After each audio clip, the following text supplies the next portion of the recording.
दोस्तों नमस्कार। स्वागत है आपका हमारे YouTube चैनल भागवत दर्शन विकास शास्त्री ब्लॉग्स में। दोस्तों कई लोगों ने प्रश्न किया है, विशेषकर माताएं बहनों ने प्रश्न किया है कि हम लोग तुलसी पूजन करते हैं। तुलसी पूजन करने का शास्त्रीय मत क्या है, क्या विधान है, कैसे हमें तुलसी में जल चढ़ाना चाहिए, किस प्रकार से दीप दान करना चाहिए। तो इसी प्रश्न का उत्तर देने के लिए मैंने ये वीडियो बनाया है दोस्तों। तो आओ इस प्रश्न का उत्तर हम जाने। उससे पहले यदि अभी तक आपने हमारे चैनल को सब्सक्राइब नहीं किया है तो दोस्तों सब्सक्राइब जरूर करें और बेल आइकन जरूर दबाएं ताकि नोटिफिकेशन सबसे पहले पहुंच सके आप तक। तो आइए शुरू करते हैं। दोस्तों तुलसी हमारे सनातन धर्म हिंदू धर्म का एक विशेष अंग है।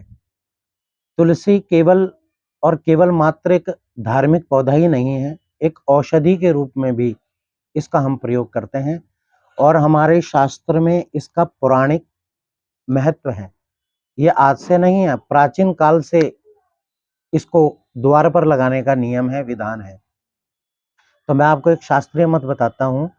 आप सभी सुंदरकांड का पाठ करते होंगे। उसमें सुंदरकांड के पाठ में आता है कि जब हनुमान जी महाराज प्रभु श्री राम जी के कार्य सिद्ध करने के लिए, कार्य सफल करने के लिए रावण की नगरी लंका गए तो वहां पर हनुमान जी की दृष्टि एक ऐसी कुटिया पर पड़ी जिस कुटिया के द्वार पर तुलसी का वृंद लगा हुआ था, बूटा लगा हुआ था और दीवारों पर राम नाम के चिन्ह अंकित थे।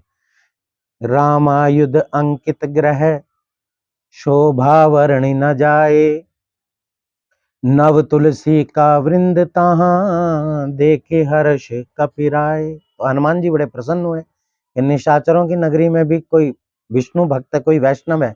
तो हनुमान जी को ज्ञात हुआ कि ये विभीषण महाराज जी की कुटिया है।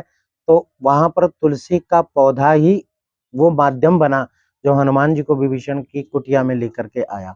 दोस्तों क्या कभी सोचा कि अगर विभीषण जी की कुटिया पर तुलसी का पौधा नहीं होता तो शायद कभी भी वहां पर हनुमान जी नहीं रुकते।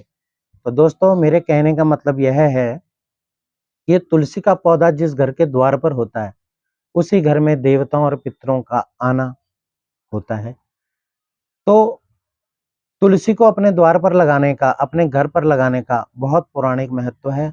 शास्त्रों में इसका बहुत बड़ा महत्व है। जिस घर में तुलसी का वास है वहीं अष्ट सिद्धि और नवनिधि है। तो आइए जानते हैं कैसे तुलसी पर हम जल चढ़ाएं। दोस्तों तुलसी पर जल चढ़ाते हुए हमें विशेष बातों का ध्यान रखना पड़ता है। प्राय कई लोगों का मैंने मत सुना कि तुलसी की जड़ में पानी नहीं डालना चाहिए, जल नहीं चढ़ाना चाहिए। दोस्तों लेकिन ऐसा कुछ नहीं है। हमारा शास्त्र कहता है तस्य मूले स्थितो ब्रह्मा मध्ये देवो जनार्दन मंजर्यां वसते रुद्रः तुलसी तेन पावनी। जो तुलसी का पौधा होता है उसकी जो जड़ होती है, जो मूल होता है, उसमें भगवान ब्रह्मा जी का वास होता है। इसलिए सबसे पहले जब भी हम जल देना प्रारंभ करें तुलसी की जड़ से ही हम देना प्रारंभ करें।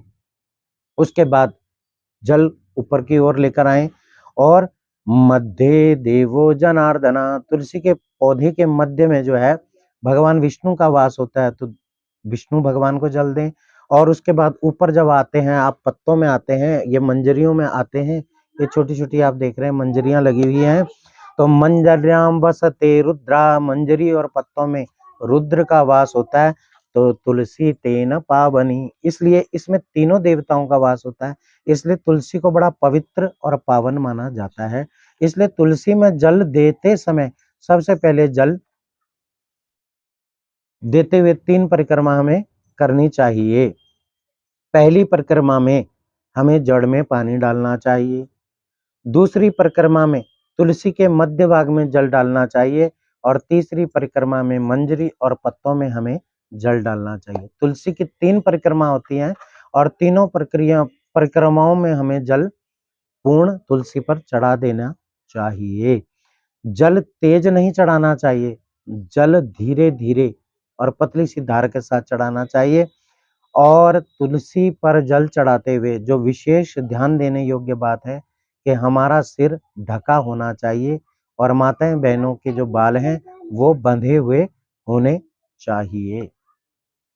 दोस्तों, जब भी हम तुलसी की परिक्रमा करें और जल चढ़ाएं तो हमें भगवान के द्वादश अक्षर का मंत्र का जाप करना चाहिए। हमारे शास्त्रों में वर्णन आता है कि जब भी हम तुलसी पर जल चढ़ाएं या तुलसी की परिक्रमा करें तो हमें तुलसी के 8 नामों को लेकर के तुलसी को प्रणाम करना चाहिए। तो क्या कहते हैं हमारे शास्त्र, आइए देखते हैं।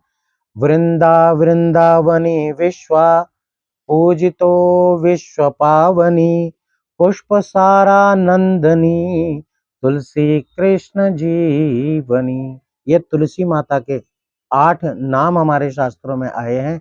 तो पहला नाम क्या है? पहला नाम आया है वृंदा, दूसरा नाम है वृंदावनी, तीसरा नाम है विश्व पूजितो, चौथा नाम है विश्व पावनी, पंचम नाम है पुष्पसारा, षष्ठम नाम है नंदिनी, सप्तम नाम है तुलसी और जो अष्टम नाम है वह है कृष्ण जीवनी। इन 8 नामों के साथ हमें तुलसी की पूजा करनी चाहिए, वंदना करनी चाहिए। उसके बाद हमें एक शुद्ध दीपक, जो कि घी या तेल का हो सकता है, दोस्तों तेल केवल तिल का ही प्रयोग करें। हमें शुद्ध दीपक तुलसी में जलाना चाहिए और दीपक जब भी हम जलाएं हमारा मुख पूर्व की ओर होना चाहिए। सुबह का दीपक यदि हम जलाएं, प्रातः काल दीप यदि हम जला रहे हैं तो हमारा मुंह पूर्व की ओर होना चाहिए और शाम के समय यदि हम दीपक जला रहे हैं तो हमारा पश्चिम की मुख ओर मुख होना चाहिए। उपदेशम ददे दस्या स्वयं आचरिते पुनः सायाति परमां सीनम माधवस्या निकेतनः। इस प्रकार से तुलसी की पूजा करते हुए माधव का वंदन करना चाहिए, चिंतन करना चाहिए।